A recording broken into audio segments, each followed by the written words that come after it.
story that would be getting a lot more coverage if not for the coronavirus coverage. I want to tell you about this story tonight. It's the family of Ahmaud Arbery, and they are asking for justice.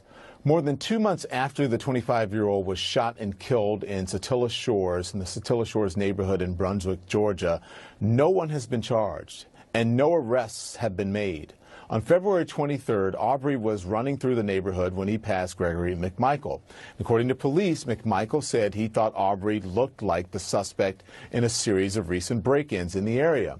According to the police report, McMichael says he then alerted his 34-year-old son Travis, saying, "Travis, the guy is running down the street, let's go." They then grabbed a shotgun and a pistol following Arbery in their truck. The report says that the two of them and a third pursuer in another truck chased Arbery to a nearby intersection.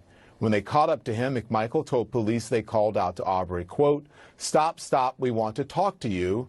Then they pulled up and Travis exited the truck with the shotgun. Gregory told police Arbery then violently attacked Travis McMichael and they struggled over the gun and Arbery was shot twice.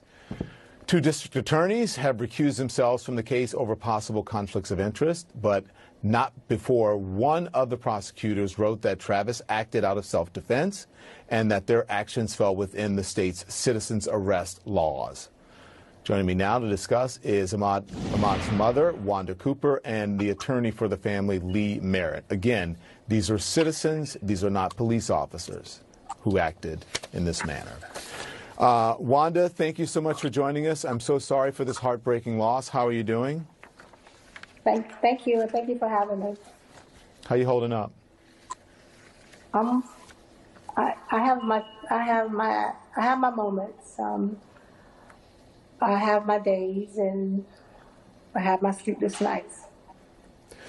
So this is not unusual for your son to go out on a run, right? And he was running through an area that you would normally have worried about, not normally have worried about, or would you have worried about him running through this area? I wouldn't have ever worried with him jogging, because if he's jogging, he's not bothering anyone on his daily run. So I never worried about him jogging, ever. So at first I understand that authorities told you that Ahmaud was, that he was involved in a robbery and that the homeowner shot him, and then they changed that? That is correct. When I was first notified on the 23rd of February, I was told that Ahmaud was involved in a burglary. There was a tussle, there was a confrontation with my son and the homeowner, and at that confrontation there was a struggle over the firearm, and then Ahmaud was shot and killed. And he was not armed? He was not armed.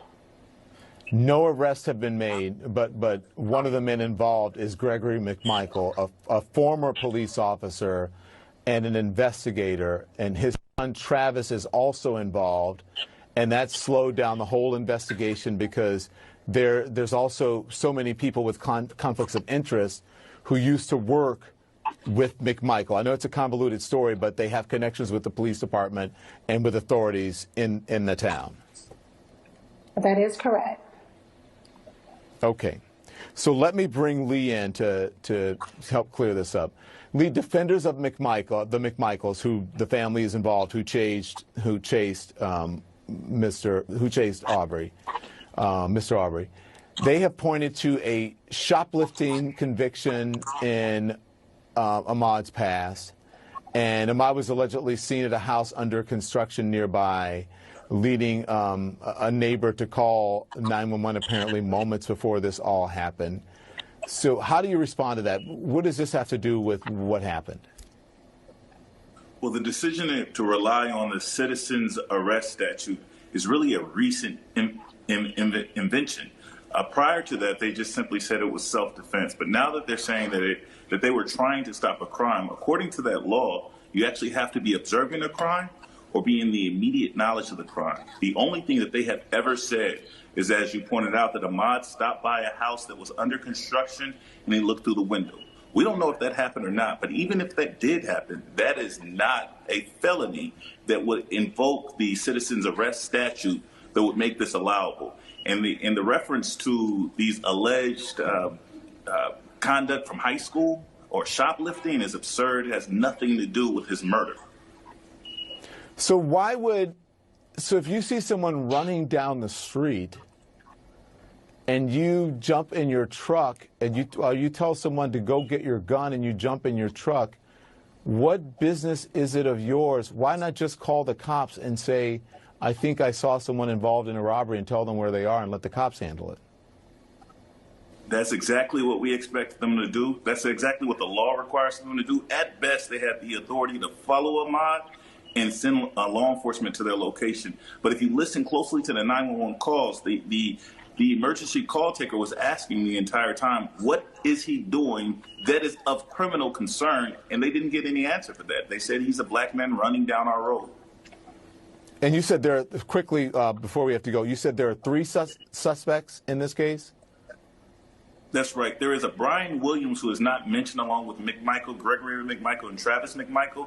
Okay. We know that he was involved because the district attorney said that he was there as well. Okay. Okay, so Gregory McMichael has said since he's under investigation, he won't be commenting. Quickly, I have about 15 seconds, maybe not even that much. Where does this case go from here? The district attorney, Tom Durden, must indict these men. We have met with him. He is reviewing the case, and we expect action this week. Please go to runwithmod.com for action steps on how to get justice for this family. Wanda, thank you so much. Lee, thank you so much. Please let us know where this goes next. Keep us updated. We appreciate it. Thank you. Thank you. And